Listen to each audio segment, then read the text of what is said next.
I'm going to show her the setup position, and then I'm going to show her her impact position. And they're two very different positions.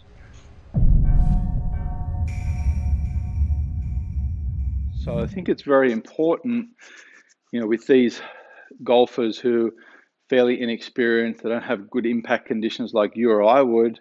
When you remember me coaching your girlfriend for that very short period of time, I really just showed her what impact was, and my goal would be to build up on that as long as she could do that well.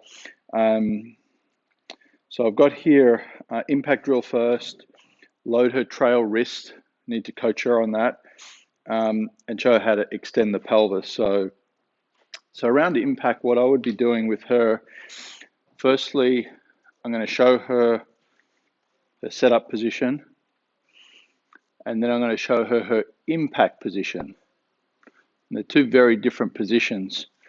Setup 55-45. When we get into impact, we've got the weight a lot more forward. We've got the hands more forward. We've got the right wrist pitched back in this fashion here, or at least it's pushed forward slightly in this fashion here. For me, it's important to show her this first and get her to understand how to push forward and upwards as she's turning. She needs to be able to do those pieces really at a second nature level, meaning that they have to become very automatic. So what I would do with her is I'd start her forward a lot, 70-30, chest fairly neutral, and I'll get her to hit some small shots where you took her back. And if you have to show her how to load her trail wrist on the way down, you can do that. You can do that by kind of softening off her grip pressure a little bit with the first two fingers and show her how to push those hands forward in transition. But I would hit a lot of shots where she starts here, swings back, and hits a lot of punch shots first. So that's the punch shot. Once you can do that well, show her how to extend up as she's pushing her weight forward.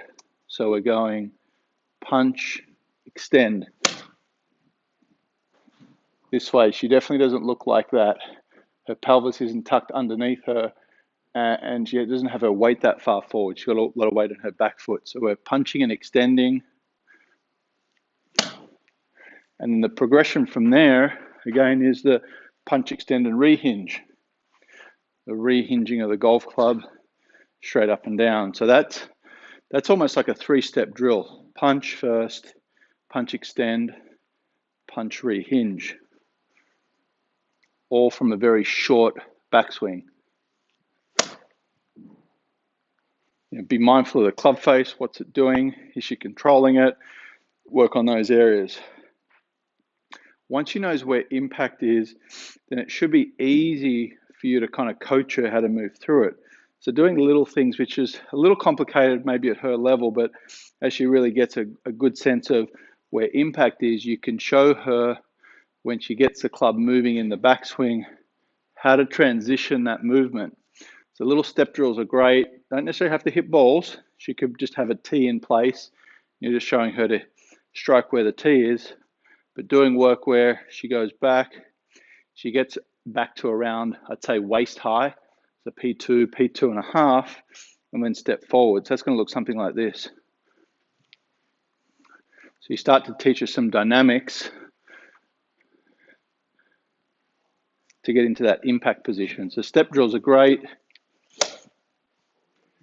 And then once she's got a good feel for the transition, she can be back in a normal position and she can start to learn to move through that. So getting to like P2.5, she starts to feel her weight move forward and then can progress through to the impact position that you've showed her. So that's a good system around building an impact and then taking that from good impact alignments to transitioning.